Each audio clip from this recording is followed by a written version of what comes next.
The Tao of Self-Confidence, Episode 464. Welcome to the Tao of Self-Confidence, where I share stories of amazing women who have discovered their inner journey to self-confidence. Visit our website at thetaoofselfconfidence.com. Your inner journey to self-confidence awaits. Well, hello friend. Welcome to the Tao of Self-Confidence, where I share stories of amazing women who have discovered their inner journey to self-confidence. I'm your host today, Sheena Yap Chan, and today I have a phenomenal lady on the show today. She is the founder of Artie's Obsessions, and I'm really excited to have her on and share her story with us today. So without further ado, I'm going to introduce you to Rach DiMare. Rach, how are you today? Maybe you can fill in a little bit more about yourself to our listeners. Sure. Thank you, Sheena, for having me. I really appreciate it. And it's like Sheena mentioned, my name is Rach DiMare. I am the founder, or the writer behind the fashion and lifestyle blog, Artie's Obsessions. So my blog started as an outlet for my creativity, talking about my love for fashion, but has more recently, it's kind of evolved a little bit more, and I've turned it into also a mixture of a young woman cancer advocacy, just because more in the past year, some, incident or health issues have come arise from that, and I can talk more about that in a bit. Also, I'm in Chicago. I currently reside in Chicago, born and raised, so I have a lot of Chicago pride. And aside from my blog, I also am what you call a data acquisition consultant. So I pretty much, to sum it, I manage kind of like your top bank's data portfolio before they go out on credit reports. Awesome. Well, thanks for sharing that. And Rach, what's your cultural background? Yeah, so I'm Filipino. To be more specific, I am the first generation Filipino American in my family. So my parents immigrated from the Philippines in the 80s. And like most people, they immigrated so that they can live a better life here in the U.S. Awesome. Well, thanks for sharing that. And what would be your favorite self-confidence quote? So there are two. I am a big proponent in quotes, so it was hard to narrow it down. So these are the two quotes. And the first one is, "I'm thankful for my struggle because without it, I wouldn't have stumbled across my strength." And this one, I'm actually not quite sure who it's from. I randomly came across it and it just kind of stuck with me. And then the second favorite one is actually one that I actually put in my blog. It is, "Close your eyes and imagine the best version of you possible. That's who you really are. Let go of any part of you that doesn't believe it." And that's by C. Assad. Awesome. Well, thanks for both quotes. I think they're great, especially learning that our struggles actually, shape us to who we are as a person, especially when it comes to confidence, right? Just because we're always gonna, have new challenges, have new obstacles, but it's our strength that helps us keep going, keep on getting back up when we fall down. So thanks for sharing that. And in your own words, how do you define self-confidence? Self-confidence is believing in yourself, believing everything that you are, believing what you are capable of, staying true to yourself. Understand that whatever makes you unique and all your quirkiness is actually what makes you a great person. And then also understanding your own strength, because what most people don't realize is that you're actually more powerful than you think you are. That's a great definition. And I love how you mentioned, to understand, talking about quirkiness, because we're all sometimes ashamed of it, but really it's what makes us the person who we are, right? What makes people gravitate to us. So thanks for sharing that. And, what was your life like before your discovery of self-confidence?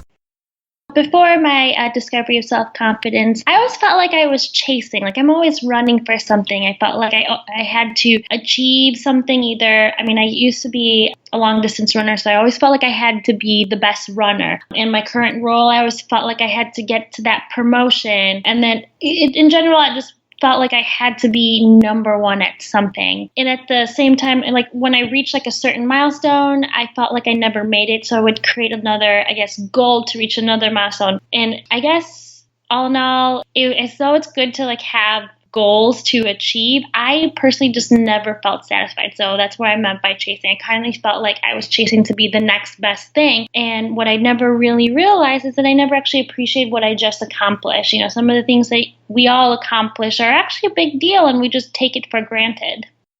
Thanks for sharing that. And I think that's something we all can relate to, right? We're always chasing the next big thing, or we just feel like we're not adequate enough. So we keep on, going to the next level. There's nothing wrong with that. But when you're doing it for the wrong reasons, it's not going to help you, right? Because it tells, that you feel like you're not enough. You feel like you need approval. And really you don't. You're more than enough. You're more powerful. Whatever you do in life is going to rock, no matter how big or small it is. And, it's great that you're able to share this with us. And, what was that point in your life when you realized, you were more than enough to be, the person that you are today to do these amazing things? What was that aha moment?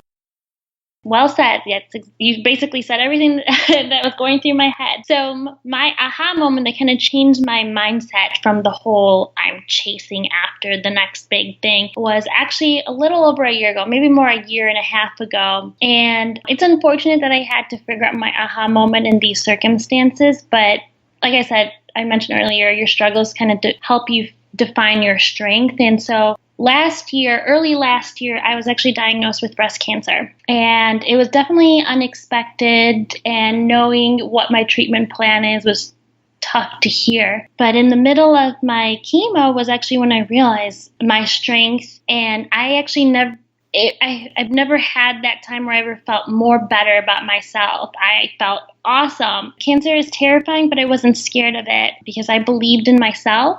And because I believed in myself, I knew I can beat it. So realizing this newfound confidence made me notice and appreciate myself more, and that I never really appreciated myself before I was diagnosed. There are many things in my life that I can't do or wish I can do. And a lot of that stuff I was able to do so, or if not, be awesome at it pre-cancer. So now I learned to appreciate everything I'm capable of doing or accomplish. For instance, if there's a day I can get up without any body aches or pain, to me, that's a successful day. And to me, I think that's awesome.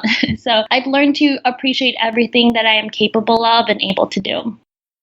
Thanks for sharing that. And, it's unfortunate that happened to you, but every situation that we have in life, we always can think what good can come out of this, right? And people who've been diagnosed with cancer have been able to, do amazing things because they want to make that change in the world, right? Kind of like what you did, and appreciate every little thing. I know sometimes living in countries like the US and Canada, we take every single thing for granted. But, it's great that you can still go out there and keep moving despite of, what has happened to you. And because of that, what's your life been like now? Like I said, everything was just embracing everything. And I will still admit I'm still in a constant process of discovery, because I think every day is kind of like a learning experience. And so I'm just learning to love every step of my journey. Right now, I'm in the process of trying to recover and just trying to appreciate every milestone that I achieve in my current cancer treatment. So even though it's still a work in progress, I'm still learning to love myself more, appreciating what I'm doing.